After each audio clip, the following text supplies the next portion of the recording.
Hello, Dimsdale. I'm Jet You Betcha with today's editorial, which technically makes it a Jetatorial. The U.S. plans to open a fly breeding facility in Texas by year's end to combat the spread of the flesh-eating New World screwworm, which threatens American cattle.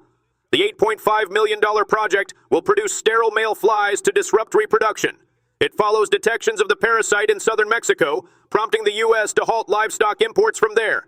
The Texas site near the Mexico border could eventually produce 300 million flies weekly, joining existing facilities in Panama and a future one in Mexico. Officials warn the parasite could reach the U.S. by summer, posing risks to livestock, pets, and humans. The effort is supported by U.S. and Mexican agriculture leaders as a key biosecurity measure. In other developments, the U.S. has approved the world's first twice-a-year injection to prevent HIV, called lenacapavir, branded as Yeztugo for prevention. Developed by Gilead Sciences, the shot proved nearly 100% effective in major studies involving high-risk groups, including women and LGBTQ+ individuals.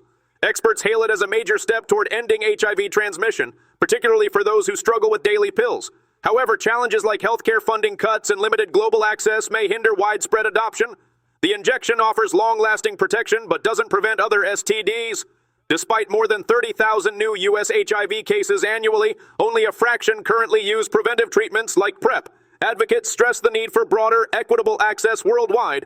In another update, heavy rain caused flooding and a rockslide that closed a section of Interstate 40 near mile marker 450 in Tennessee, just west of the North Carolina border.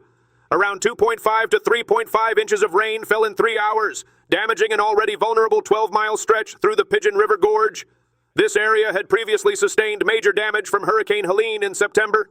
A temporary one-lane setup in each direction was opened in March, but the latest incident required crews to remove barriers to let vehicles turn around. A long-term fix will involve anchoring the road to bedrock, which could take years.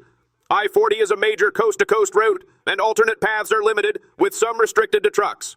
In other developments, archaeologists from the Museum of London Archaeology have reconstructed elaborate Roman frescoes from over 3,000 fragments found at the Liberty site in Southwark, London. Discovered in a demolition pit dating before 200 AD, the wall plaster once decorated a luxury villa in what was considered an affluent Roman district. The restored frescoes feature images of fruit, birds, musical instruments, and a crying woman with a Flavian-era hairstyle. A carved Latin word, "facit," suggests an artist's signature, though the name is missing.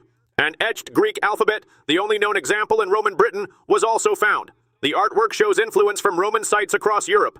The site continues to yield significant Roman artifacts. From all of us here, stay classy, Dimsdale!